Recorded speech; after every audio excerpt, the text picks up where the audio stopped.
পারবেন। এটা হচ্ছে আমাদের ড্রেসের ব্যাক পোর্শনটা থাকবে, স্লিভের কাপড় তো অবভিয়াসলি প্রত্যেকটার আলাদা দেওয়া আছে। এন্ড এই হচ্ছে আমাদের ড্রেসের ফ্রন্ট সাইডটা। এই ড্রেসের ছোট্ট একটা বিশেষত্ব, সেটা হচ্ছে আমাদের এই যে ড্রেসের দামান পোর্শনে কিন্তু এমব্রয়ডারি ওয়ার্কের পাশাপাশি আমাদের বোরিং ওয়ার্ক করা আছে। এই ওয়ার্কটা কিন্তু জাস্ট ওয়াও।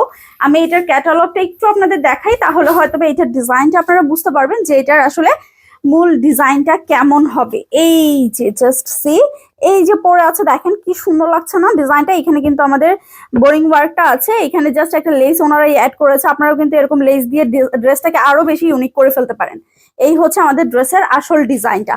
এটা হচ্ছে আমাদের ওড়নাটা, ওড়নার সাইডেও কিন্তু বোরিং ওয়ার্ক করা আছে। আপনারা চাইলে টেলরে যখন বানাবেন তখন তাদেরকে বললে তারাও কিন্তু এটা কাটওয়ার্ক করে দিবে। বা এবং এত বেশি সফট, যারা বলেন না কটন ওড়না ক্যারি করতে পারেন না, অনেক ভারী হয়, সেজন্য ট্রাস্ট মি এটা এত বেশি সফট, আপনারা কটন ওড়না ইউজ না করতে পারলেও একদম ইজিলি ক্যারি করতে পারবেন। এই হচ্ছে আমাদের ফুল ড্রেসটা এন্ড এই হচ্ছে আমাদের প্যান্টটা। টু মাচ রিজনেবল প্রাইসে আপনারাই কিন্তু পাচ্ছেন গার্লস ফ্যাশন কর্নার জিএফসি তে।